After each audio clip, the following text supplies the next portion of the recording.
This took place in my 6th grade. The girl and I were 11, maybe 12. I knew this girl, Lily, almost all my life.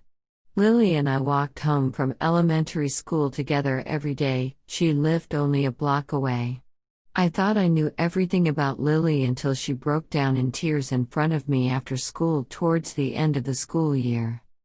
As we were watching TV in my basement, and I was talking about my boyfriend that I had at the time, Lily talked about the only guy that showed any affection to her.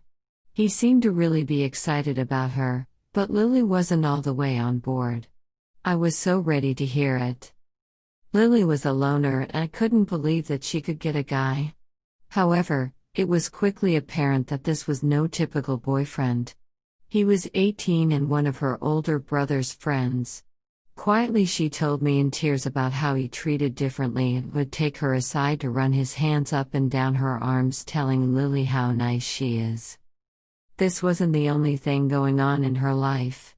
She ran away twice and after long shouting fights between her parents and was seriously looking into finding a new place to stay, when her brother, the only family member she trusted, moved to college. I was terrified. Lily told me not to tell anyone, but I couldn't just sit on this. My mom, who works with mental illnesses, told me horror stories of it all stemming from childhood trauma.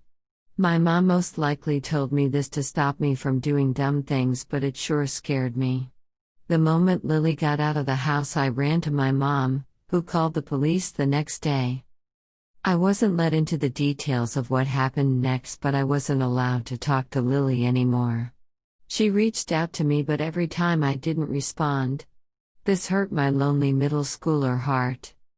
It wasn't until I was in the 8th grade, going to a different school, for unrelated reasons, and was getting ready to move, I was allowed to hear the relentless idiotic actions that ensued. This father came at us for messing up their lives. Lily had to start going to expensive therapy, which she needed. Her father threatened to sue us, saying that she wouldn't have needed therapy if it was never brought up.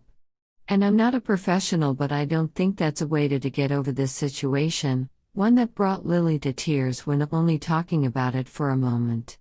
Lily's father would call up my family, drunk, until late into the night, and even sent us death threats on some occasions. When the mother tried to talk some sense into him when he was having a yelling fit on the phone, the father chucked a plate at her. I saw him once after the incident at a Costco. My mom drew me in under her arm and got me out as quickly as possible. I only glanced back once to see him flipping me off. But this story is not going to end on a sad note. I am only bringing this up because Lily and I got in touch again.